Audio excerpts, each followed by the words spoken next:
Hello friends, स्वागत है आप लोग का एनसीईआरटी जोन में। मुगल पीरियड डिस्कस करने वाले हैं। मेडाइवल हिस्ट्री का दो ह्यूज टॉपिक बचा हुआ है, मराठा साम्राज्य और मुगल पीरियड। तो इन दोनों को हम डिस्कस करना है अभी, और दोनों को डिस्कस करने के लिए कम से कम 2 दिन लगेंगे, क्योंकि 4 से 5 वीडियो में दोनों आएगा। तो चलिए शुरू करते हैं। तो आज हम डिस्कस करेंगे 2 टॉपिक, बाबर और हुमायूं के बारे में। मेरा नाम है धीरज और आप मुझे फेसबुक, इंस्टा और टेलीग्राम पे जुड़ सकते हो, और आप मुझे डायरेक्टली व्हाट्सएप एंड टेलीग्राम भी कर सकते हो। अगर कोई इन्फॉर्मेशन चाहिए तो आप कंट्रीब्यूट भी कर सकते हो। क्लियर? तो सबसे पहले डिस्कस करते हैं 6 राजाओं के बारे में, क्योंकि इसके बाद भी देखो मुगल पीरियड वैसे स्टार्ट हुआ 1526 ईस्वी में, खत्म हुआ 1857 ईस्वी में, जिसमें बहादुर शाह जफर टू को, आपको पता है यही थे जब हमारा 1857 की क्रांति हुई थी। तो मेन फेस यही थे, बहादुर शाह जफर टू। जब उनको फिर अंग्रेजों ने जेल में डाल दिया, तब से खत्म हो गया, तब जाके खत्म हुआ। तो लेकिन जो मजबूत था, जो मेन राजा था, वही ये 6 थे। इन 6 में भी जो आपको बहुत ज्यादा एग्जाम में पूछता है वो बाबर, अकबर और औरंगजेब। बाबर भी कम, अकबर और औरंगजेब दो आपको बहुत ज्यादा मतलब तंग करते हैं। एग्जाम में बहुत आते हैं क्वेश्चन। जहांगीर से अगर आर्ट एंड कल्चर का कोई बात आता है, पेंटिंग वगैरह की बात आती है, तभी जहांगीर से क्वेश्चन पूछता है, और शाहजहां से थोड़ा आर्किटेक्चर पे क्वेश्चन। तो आप देख सकते हो सबका अपना अपना कुछ काम है। जैसे अकबर का बहुत इंपॉर्टेंट रोल है, जहांगीर में पेंटिंग वगैरह पे क्वेश्चन आएगी तो जहांगीर पे आएगा, शाहजहां से आर्किटेक्चर और इसकी एक्सपेंशनिस्ट पॉलिसी औरंगजेब की। और जब भी अकबर से क्वेश्चन आएगा तो थोड़ा लिबरल, ऐसा इंसान जिसको जो रिलीजियस और पॉलिटी को आपस में इंटरफेरेंस नहीं करता, अलग अलग रखता है, ऐसे इंसान का चेहरा देखने में मिलेगा आपको। क्लियर? हुमायूं ऐसा इंसान देखने को मिला है जो दर दर भटकता है ताकि वो अपना ग्लोरी है वो पा सके। क्लियर? तो चलिए सबसे पहले डिस्कस करते हैं। सबसे पहले डिस्कस करेंगे बाबर के बारे में डिस्कस करेंगे।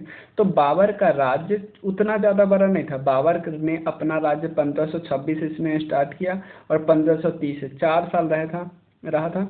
उसके बाद उसका एक्सटेंशन इतना ही है। उसके बाद आते हैं 1605 ईस्वी में, जिसका खत्म होता है। कौन खत्म होता है इस समय? अकबर। अकबर का एक्सपेंशन पूरा ये वाला देख सकते हो एरिया। और जो डेक्कन का एक्सपेंशन है, ये औरंगजेब का मेन हथियार माना जाता है, कि ये काम तो औरंगजेब ने ही किया, इससे पहले कोई किया ही नहीं था। तो आप देख रहे हो बाबर में अलग अलग, अभी भी साउथ इंडिया का एक छोटा सा पार्ट इसका पार्ट में नहीं है, मतलब बाबर के कंट्रोल में, इवन मुगल के कंट्रोल में ही नहीं है, ये बाहर ही है। क्लियर? तो हम धीरे धीरे डिस्कस करेंगे, एक एक टॉपिक को लेके डिस्कस करेंगे। बस मैप मैं इसलिए बता रहा हूँ, मैप से आपको इसलिए कि आपको पता चले कि मुगल ऐसा नहीं है कि मुगल पहले से आया, पहले दिन से ही पूरा इंडिया पर राज करने लगा, ऐसे नहीं। धीरे धीरे एक्सपेंशन हुआ, एक्सपेंशन आपको बताता चलूँगा। बस अभी मैप आप दिमाग में थोड़ा याद करने का ट्राई कीजिए, बस याद नहीं करना है, क्योंकि हम आगे आगे करेंगे तो जैसे इसके पीछे को कॉन्टेक्स्ट पता चलेगा तो आपको याद होने लगेगा। एक मैप ये भी है। इस मैप को इसलिए मैं डाला हूँ कि कुछ जगह, जैसे यहाँ पे आपको पता लगेगा कि जहाँ जहाँ लड़ाई हुई उस प्लेस को एटलीस्ट मैच करें। जैसे कन्नौज, चौसा, इस सब का नाम आपको बार बार आएगा एग्जाम में। क्लियर है ना? पानीपत, दिल्ली, इस सब का नाम बार बार आएगा, इसीलिए मैंने इसको डाला है। आगरा, फतेहपुर सिकरी, अजमेर, इस सब का नाम बार बार आएगा, इसलिए मैंने ये डाला। क्लियर? तो जब भी हम उस टॉपिक को देखेंगे तो हम देखेंगे वो प्लेस है कहाँ पे। क्लियर? तो सबसे पहले बात करते हैं बाबर का। जो मुगल रूल का फाउंडेशन इन्होंने ही रखा 1526 ईस्वी में। देखो बाबर की भी हालत उतनी सही नहीं थी इससे पहले वो कई बार सेंट्रल एशिया वगैरह में कई बार हार चुके थे। उसके पास एक छोटा सा राज्य था, काबुल। क्लियर है? इससे पहले वो कई राज को ट्राई किए थे, लेकिन कई बार उनको हार का सामना करना पड़ा था। तो ही वॉज ए डिसेंडेंट, जो तैमूर, जो 1398 ईस्वी में तैमूर से हार के और तैमूर जीतने के बाद अपना एक आदमी जिसका नाम था किर्ज खान को रख दिया था। किर्ज खान ने एक डायनेस्टी शुरू की थी जिसका नाम था सैयद डायनेस्टी। सैयद डायनेस्टी के एक राजा ने क्या किया, अपना राजपाट सब कुछ लोदी को ट्रांसफर करके लोदी को गिफ्ट में देके और खुद संन्यास ले लिया। तो उसी लोदी के वंशज है इब्राहिम लोदी। तो आपको नहीं लगता ये राज्य जो होगा मतलब इनडायरेक्टली बात करें तो हम बाबर का ही होगा? हम बात करें ना, अगर इनडायरेक्टली बात करें तो ऊपर से तैमूर का ही तो था, तैमूर के ने इसको दिया, इसने गिफ्ट दिया। लेकिन अगर ओवरऑल बात करें तो ये राज्य किसका है? तैमूर का है। तो बाबर को भी यही फीलिंग आती है, बाबर को भी यही लगता है यार ये तो मेरा ही है, बस कोई और कुछ समय से राज कर रहा था लेकिन है तो मेरा। ऑलमोस्ट 126 साल से कोई और राज कर रहा था लेकिन है तो मेरा ही ना। तो बाबर को भी यही फीलिंग आती है। तो होता क्या है, बैकग्राउंड में चल रहा है, अभी राज कर रहे हैं इंडिया पे इब्राहिम लोदी, लेकिन बहुत से छोटे एरिया में राज कर रहे थे। आपको भी पता है इब्राहिम लोदी जो डायनेस्टी थी वो बहुत साल नॉर्थ इंडिया में एक बहुत से छोटे एरिया में राज करता था, ऐसा नहीं कि पूरा इंडिया में। लेकिन इब्राहिम लोदी का ये मेन प्रॉब्लम था कि वो पावर को बहुत ज़्यादा इकट्ठा करना चाहता था, सेंट्रलाइज करना चाहता था। क्या ठीक है? तो क्या हुआ, he is a descendant, Timur के डिसेंडेंट थे फादर साइड में। मदर साइड में चंगेज के, जो कि इतना बहादुर उस समय माना जाता था कि किसी की हिम्मत नहीं होती थी जीतने की। लेकिन चंगेज खान को, आपको पता है चंगेज खान की टीम को हराया था अलाउद्दीन खिलजी ने। क्लियर है ना? तो मदर साइड से, यानी दोनों साइड से इतने पावरफुल लोगों के मतलब साइड से आते थे। तो बाबर हराता है इब्राहिम लोदी को। इब्राहिम लोदी के ध्यान देना, होता क्या है, इब्राहिम लोदी बहुत पावर को सेंट्रलाइज करते जाता है अपने अपने मुट्ठी में। सेंट्रलाइज इन द सेंस कि नोवेल्स वगैरह सबका पावर छीन के, मंत्री वगैरह सबका पावर छीन के सब पावर अपने पास रखना चाहता था।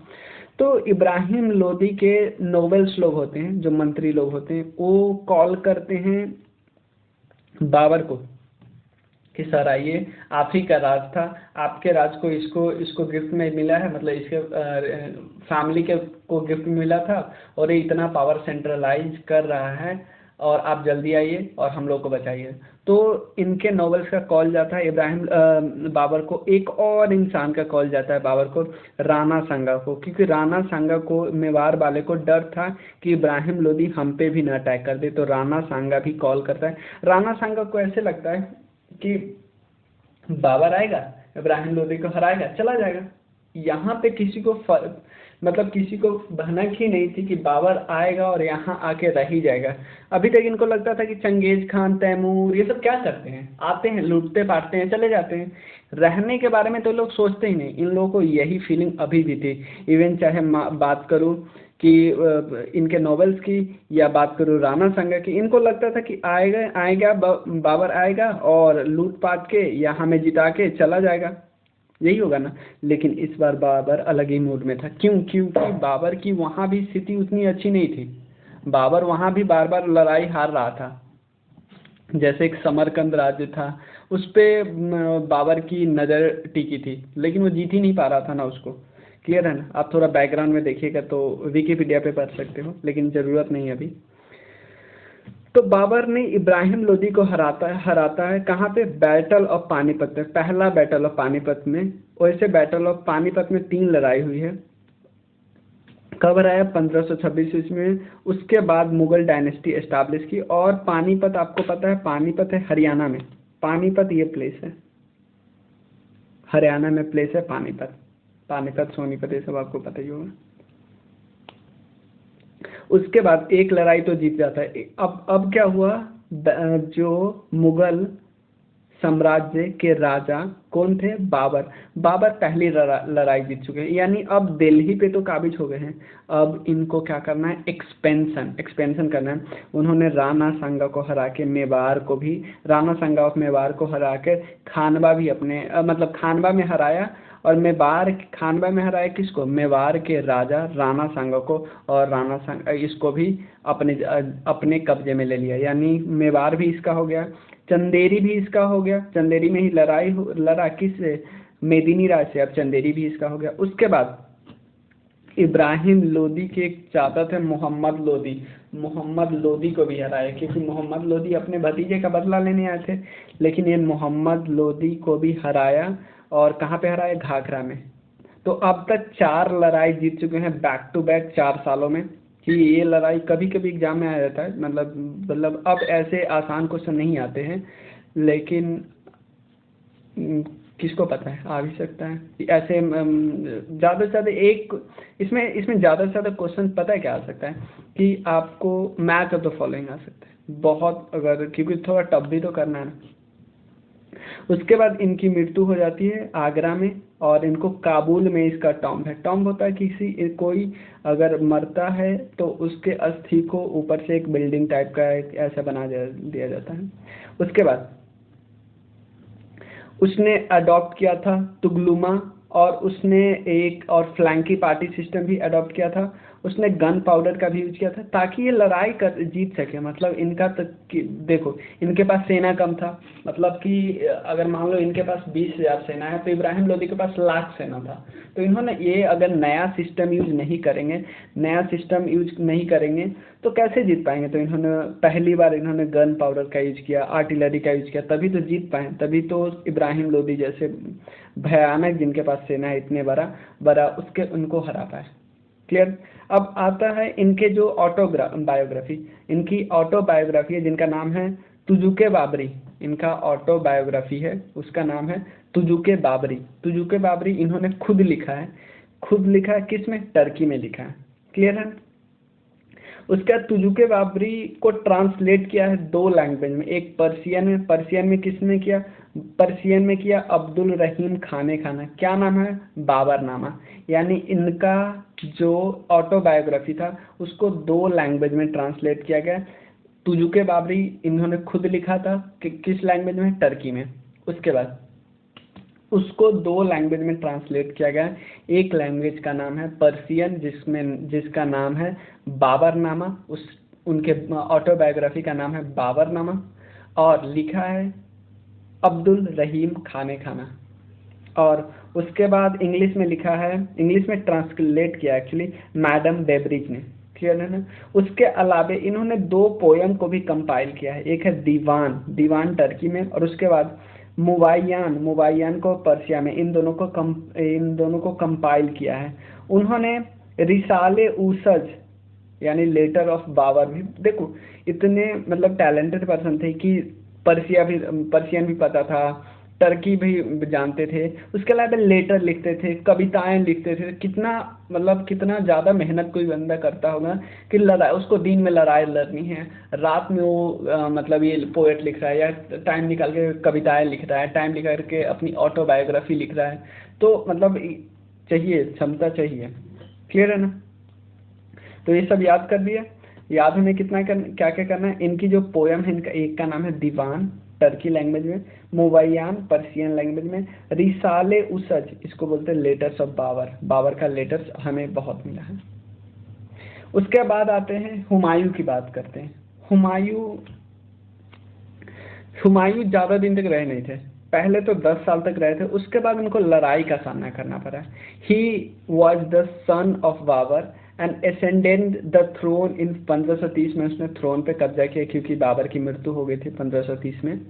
हिज सक्सेशन, देखो एक चीज मैं बता दूं, चाहे आप दिल्ली सल्तनत की बात करो या मेडाइवल हिस्ट्री में जिसने की बात करो, कौन सक्सेसर बनेगा इसका कोई क्लियर कट डेफिनेशन नहीं था या क्लियर कट रूल नहीं था। तो हमेशा क्या होती थी, जब भी सक्सेशन बनने की बात होती थी तो लड़ाई चलने लगती थी कि भाई कौन बनेगा, लड़ाई चलने लगती थी।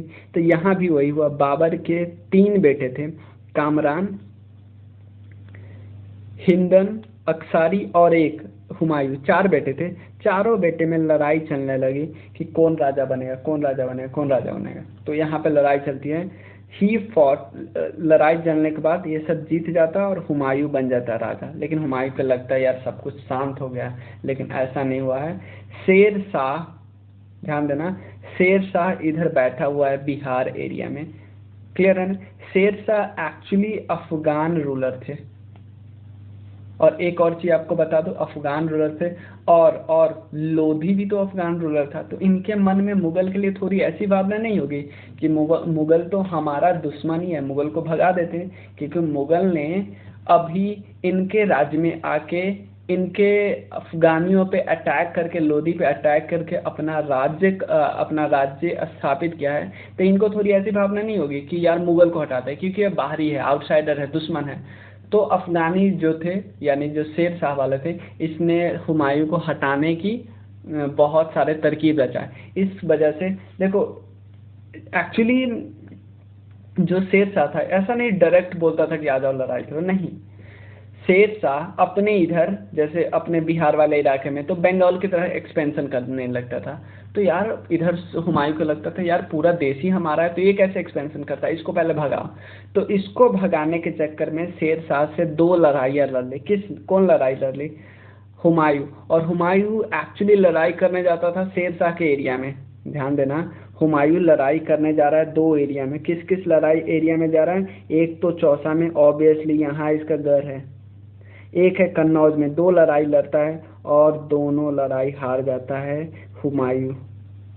तो यार अभी तो शेर शाह का दबदबा हो गया, हुमायूं को भागना पड़ा। यही होता है, हुमायूं को भागना पड़ता है। यहाँ पे बताया जा रहा है he fought 2 battle against Sher Shah. और शेर शाह के घर में जाके आप लड़ाई कर रहे हो, उसके घर में जाके लड़ाई कर रहे हो जहाँ पे वो बहुत ज़्यादा मजबूत है। At the Kannauj and Bilgram. Actually Sher Shah को बहुत ज़्यादा प्रॉब्लम होता था। इधर आते थे, क्या होता था जब, क्योंकि देखो शेर शाह को के पास बहुत ज़्यादा प्रॉब्लम था एक्चुअली। बाबर एकाएक बाबर का डेथ हो गया था। बाबर ऑब्वियसली इतना भले ही जमा किए थे लेकिन कंसोलिडेट नहीं किया था कि सब पार्ट ऐसा कंसोलिडेशन कि कोई पार्ट हाथ से निकले ना, ऐसा नहीं करके गए थे। तो शेर शाह को बहुत ज़्यादा प्रॉब्लम था। शेर शाह जैसे ही इधर को कंसोलिडेट करने का ट्राई करते थे इधर रिवोल्ट होने लगता था। यही शेर शाह के साथ प्रॉब्लम था, यही मतलब हुमायूं के साथ प्रॉब्लम था। हुमायूं को कंसोलिडेट भी करना था, एक्सपेंड भी करना था, ये प्रॉब्लम था। तो शेर शाह से 2 लड़ाई लड़ी, एक चौसा एक कन्नौज, दोनों में हार का सामना करना पड़ा है। उसके बाद ये भाग गए ईरान। उसके बाद 12 साल तक ये बाहर ही रहे, इधर से इधर भागते रहे। उसके बाद शेर शाह की डेथ हो जाती है 1545 ईस्वी में। इस बीच शेर शाह इतना कंसोलिडेट करते, बहुत ज़्यादा कंसोलिडेट करते हैं। लेकिन शेर शाह के बाद जो राजा आते हैं वो बहुत कमज़ोर होते हैं। क्लियर है ना? शेर शाह के बाद जो राजा आते हैं वो बहुत कमज़ोर होते हैं, उतने जैसे शेर शाह टाइप तो नहीं होते कि शेर शाह के टाइप होंगे तभी तो जीत पाएंगे। शेर शाह के बाद आते हैं इस्लाम शाह, मोहम्मद आदिल शाह, तो ये सब कमज़ोर होते हैं। तो शेर शाह के बाद आते हैं जो इस्लाम शाह 1545 से 1554 तक रहते हैं। लेकिन 1555 में कौन रहते हैं? 1555 में रहते हैं मोहम्मद आदिल शाह। मोहम्मद शाह आदिल शाह थोड़े कमज़ोर थे, शेर शाह थोड़े कमज़ोर थे। हुमायूं को अब मौका मिल गया कि भाई शेर शाह तो चला गया, अब आते हैं, अब इसको राज को फिर से मैं अपना राज्य वापस लेने आया हूँ। शेर शाह के डेथ के बाद हुमायूं इन्वेड कर देता है इंडिया में 1555 में और डिफीट कर देता है ब्रदर्स ऑफ अफगान के ब्रदर्स को डिफीट कर देता है, फिर से रूलर ऑफ इंडिया बन जाता है। क्लियर? उसके बाद वो एक जगह है दिल्ली में दीन पनाह, जिसको बाद में वो अपना एक दीन पनाह समझो एक फोर्ट है, जिसको बाद में अपना बनाते हैं सेकंड कैपिटल। दीन पनाह पे एक लाइब्रेरी था, उस लाइब्रेरी के सीढ़ी से वो गिर गए, उसके बाद उनकी मृत्यु हो गई और उनको ब्यूरिड किया गया और टॉम बनाया गया दिल्ली में। उनकी सिस्टर थी, उनकी सिस्टर गुलबदन बेगम, जिन्होंने उनकी बायोग्राफी लिखी है हुमायूं नामा। गुलबदन बेगम लिखी हुमायूं नामा। और देखो बाबर खुद अपनी ऑटोबायोग्राफी लिखा था, वो अलग बात है कि उसका ट्रांसलेशन पर्शियन और इंग्लिश में बाद में हुआ। गुलबदन बेगम उनकी बहन थी, उनकी बायोग्राफी लिखी थी, उनके बारे में लिखी थी हुमायूं नामा में। उसी से तो हमें पता चलता है ये सब स्टोरी। हुमायूं ने दीन पनाह बनाया था दिल्ली में, जिनको अपना सेकंड कैपिटल बनाने लगे। क्लियर? तो इस वीडियो में इतना ही। नेक्स्ट वीडियो में हम डिस्कस करेंगे सूर्य एम्पायर। क्लियर? पूरा सूर्य एम्पायर डिस्कस करेंगे। चलो, थैंक यू सो मच।